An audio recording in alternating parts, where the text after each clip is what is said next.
We begin with 7 people arrested in Redmond after they forced their way inside Microsoft's executives building in Redmond.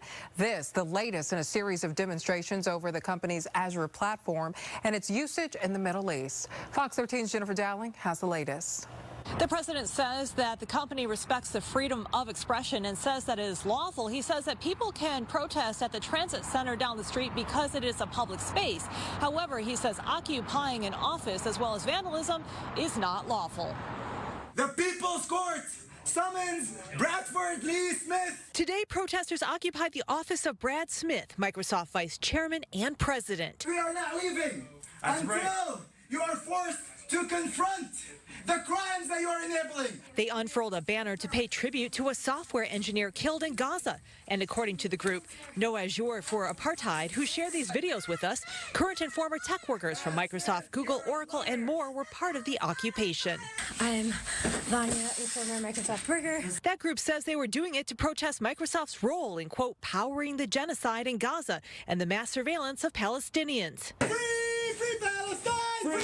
Free Palestine! They said they were presenting demands to the executives at their place of work as a direct escalation to show that worker pressure has reached a tipping point. We're here to deliver our demands. Microsoft says 7 people were taken into custody by Redmond police. Of those, 2 were Microsoft employees. Obviously, this was an unusual day. After the arrests, Smith spoke to us from the office that had been previously occupied. But obviously, when 7 folks do as they did today, storm a building, occupy an office, lock other people out of the office, plant listing devices even in crude form in the form of telephones, cell phones hidden under couches and behind books, that's not okay.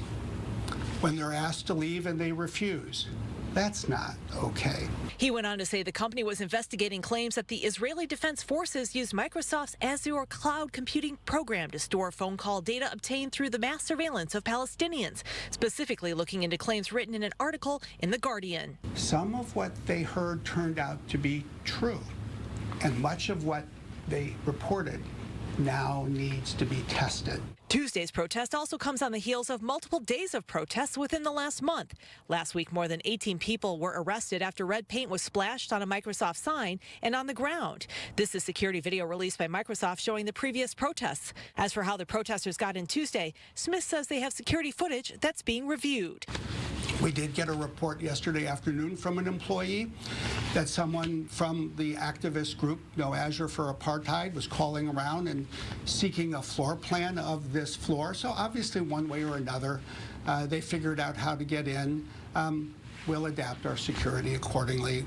Smith says that the company does not retaliate against employees. As for the 2 Microsoft employees that were arrested, he says they could face termination because he said they were also arrested last week. Meantime, we spoke to a member of the protest group who says that he is working on getting the 7 people who were taken into custody released, and they could have more information on them tomorrow. Reporting for Redmond, Jennifer Dowling, Fox 13 News.